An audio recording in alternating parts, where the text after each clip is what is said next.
Hi guys, it's Wednesday and having a mini nightmare. So I've just literally popped home for lunch. I didn't fancy taking a packed lunch today, just didn't want to. I was feeling like a bit of a martyr. I thought I'd just go without. But I've structured my day in such a way that I could pop home at lunchtime.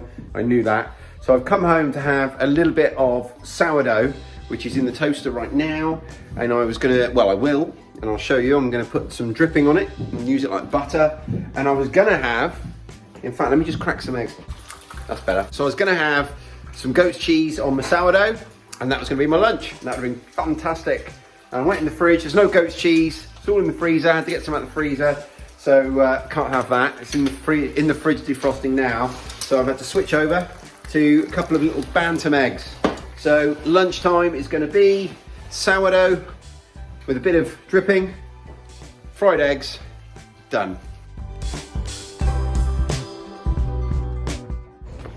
Oh my goodness, that was amazing. A couple of mini revelations there. I can't remember the last time I had fried eggs on toast, and I don't know why. I always do scrambled. That was delicious. And I didn't put any salt on it. I didn't miss it at all, at all. That was a real treat. Really, really enjoyed that. I think that's why, I don't know if you've noticed, but like I say, today is day 8. I've found the weekend days, Saturdays and Sundays, so much easier than the weekdays. The weekdays when I'm out from the house, it's not been difficult. I haven't struggled, but that's when I'm at my most frustrated. I'm my least excited and happy and, you know, cheerful about it, because I've just got all that choice at home and I don't have that out the house. So maybe this weekend I should switch my focus and try and work on making sure that next week, in the working week, I've got more options in the week. I'll have to give that some thought. Maybe you guys let me know if you can think of things I can sort of take. I don't think it's even necessarily a case of ideas. I think it's more just about planning and preparation, because I've got a great thermos. I can bring hot meals to work. I don't know why I didn't want that stew yesterday. Anyway, another thing to say is, so I used the dripping, as you saw, just like butter. I prefer butter. I do prefer butter. It tastes very much like fried bread when I do it that way. But the difference between that and nothing is night and day. Super, super happy to have it. I have been saving some of the cream from the milk, and either tonight or tomorrow I'll probably make a tiny batch of butter, which should then get me rolling again and last me until I've managed to save a bit more to make some more. Right, back to work. Okay, so I'm home now and I'm not yet going to milk the goats. First of all, I'm going to the polytunnel because I need some peppers, some bell peppers for my dinner this evening. I mentioned yesterday I was going to make a pork griot inspired dish, which is a Haitian dish, and it's spicy, it's citrusy, it's amazing. And one of the main ingredients, in fact, is citrus, orange juice and lemons. So obviously I don't have either of those, but we're going to replace them with basically a combination of 3 things. We're going to use some pear juice for that sort of sweet juiciness that the oranges would lend it. And then we're also going to add loads and loads of our malic acid, which is our rhubarb reduction, and also some apple cider vinegar to give it that sort of citrusy flavour. So I'm just out here now in the polytunnel and I'm going to grab some of these bell peppers.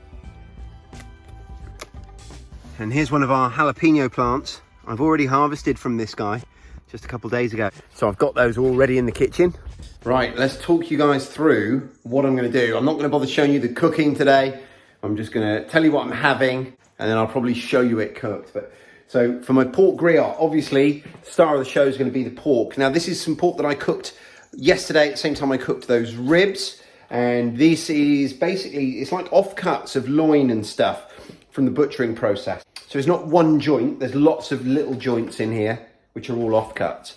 So that's the pork. But how I'm gonna start, I'm gonna take some of my pork fat, put that in a pan, make it nice and hot. Then I'm gonna fry off some onions and some garlic. Then after that, we'll add our pepper, which will be fairly finely diced, and our jalapenos. Now I like it spicy, so we're going to put all these guys in. Then once we've done that, we're going to add our pork and our stock, our sauce. So in here we've got some stock that we've saved.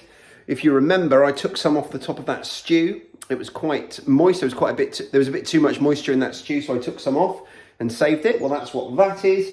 And then we're going to add loads of really strong flavours to that sauce.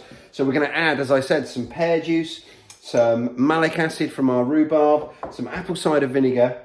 In here we've got our sea salt and our crushed dried radish for pepper. And then lastly, because those flavours are all really, really strong, so it's quite important that the herbs go in at the end so they don't get overpowered, we've got some thyme and some rosemary. And it's going to be amazing. And I'm having that with mashed potatoes and some corn on the cob. And maybe, I'll see what time I've got. If I've got time during the cooking process, I will also slice up some courgettes. They'll go in, and probably some green beans. But that's my plan for dinner.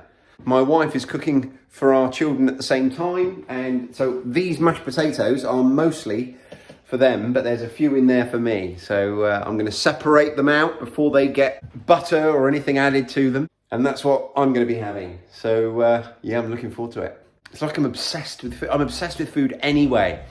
But this month, it's never not in my mind. So that's it, pretty much done. And that's everything that I said was going in there.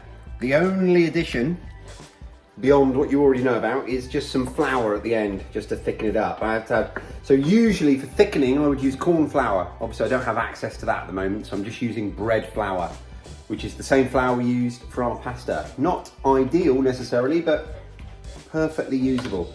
And I ended up using quite a lot of the pear juice to get as much liquid as I wanted. So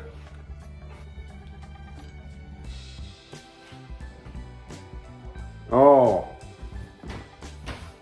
that's amazing. Oh, that's so good. So good, so fruity and spicy and loud. Oh, fantastic. I'm so happy with that. Oh yeah. Right, now I've got to go and milk the goats. I'll let that stew for a sec. I think we're eating in about an hour. So while I'm on my way out to milk the goats, just a couple of other random thoughts that are pertinent. Firstly, my wife just said to me 2 seconds ago, who do you think's most looking forward to October the 1st, me or you? And it was a comment directed at me due to the amount of mess I'm making in the kitchen. Now I'm clearing up after myself. I'm not leaving it for my wife, etc., etc. And she would even tell you that, I think, for the most part. But she hates it when I cook it because of the mess. She loves it when I cook because of the food. She said that she's normally like, oh no, Carl's making a mess of the kitchen. I hate that, but at least I don't have to cook and we're gonna have a lovely dinner and everything else. Whereas now she's like, oh no, Carl's making a, hey Sydney, you're very loud. Whereas now she's like, oh no, Carl's making a mess in the kitchen and I'm not getting anything out of it and I've got to still cook. So yeah, she's definitely not enjoying my September challenge. For the most part, it's not awful at all, but she would prefer it not to be this way because it's so much work and, you know, just so much washing up all the time.